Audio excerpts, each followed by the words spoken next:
Good morning, sleep peeps. So now that I have a new phone and I can do lives again, because my old phone decided that it needed to fry, I thought we would talk about something that somebody asked me about, which is bruxism, or teeth grinding. One of the truly annoying things that happen to us in our sleep. But not so much for us during the night, because if you brux or you grit your teeth or grind your teeth, most of the time it's not going to wake you up.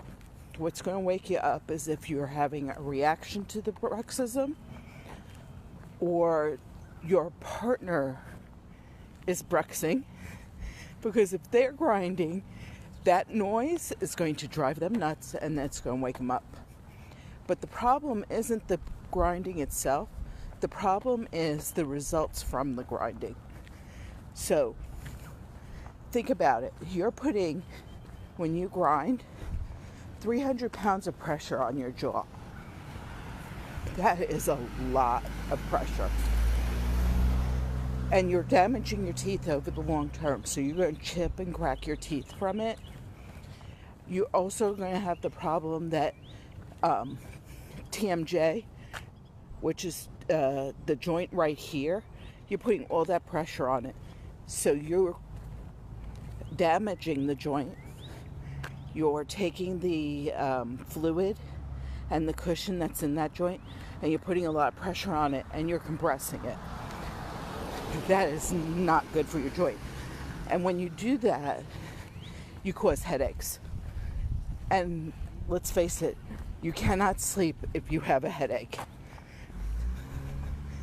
So one of the things that you can do to treat it is to get a oral bite block or bite guard. The problem with bite guards is they're expensive. They have to be replaced regularly because they are not stopping you from grinding your teeth.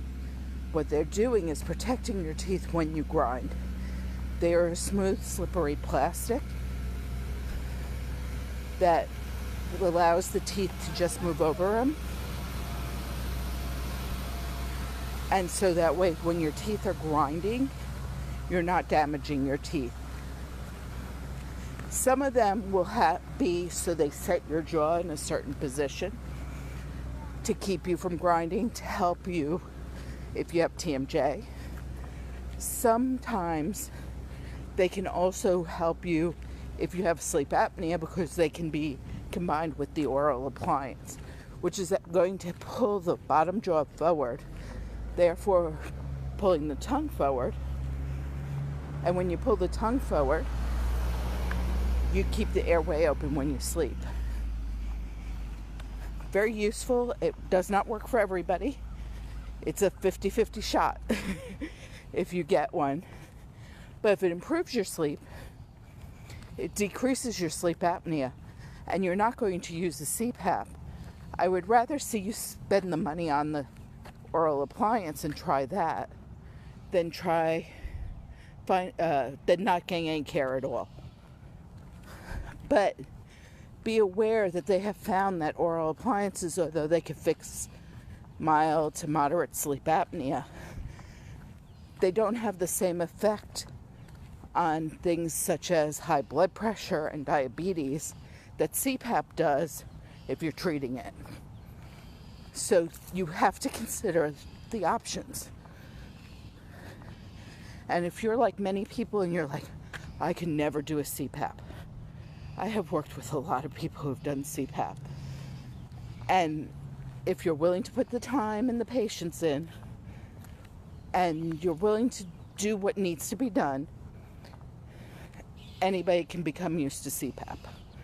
It's just a matter of time and patience. But back to bruxism. So the problem with bruxism is not the nighttime, it's the daytime. So remember that it's going to help cause headaches. Now, the other option for treating it is to get an over-the-counter oral appliance. They're great if you can get one that's comfortable for you. I've tried several of them. for me, they're too big because I've got a very sensitive, choke. I choke on them.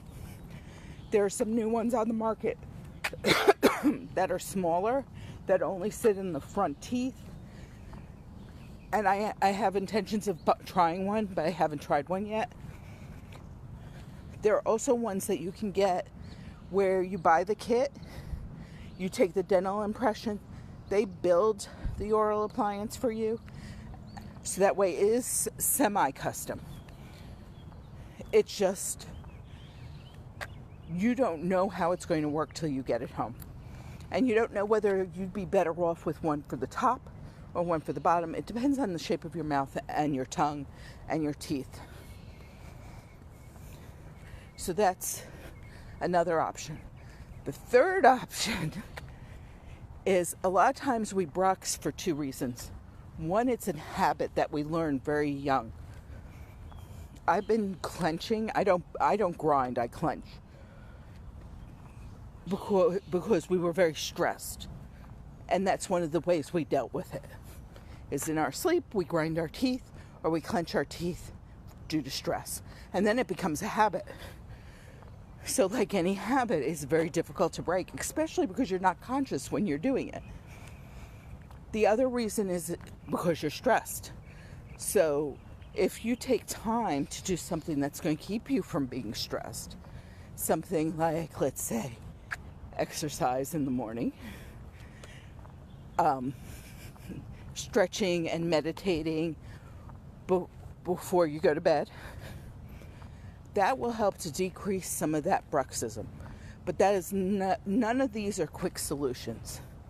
So you have to understand that with any change, take a small thing, try it, see if it works. If that doesn't work, we move on to the next small thing. Try that, see if it works, until we find the correct thing. The one thing that nobody tells you in sleep is that everything's about a guess. There's no, I can look at you and say this is going to work for you, or this isn't going to work for you. Sleep is not like that. Like most of medicine, it's trial and error. So, especially when things are very nebulous, like grinding. So that is my talk today about bruxism. If you have any questions, please don't hesitate to put a message on the Facebook page, direct message me, email me, go to my website. As always, I love talking to you. I hope you have a wonderful day, and we'll talk tomorrow.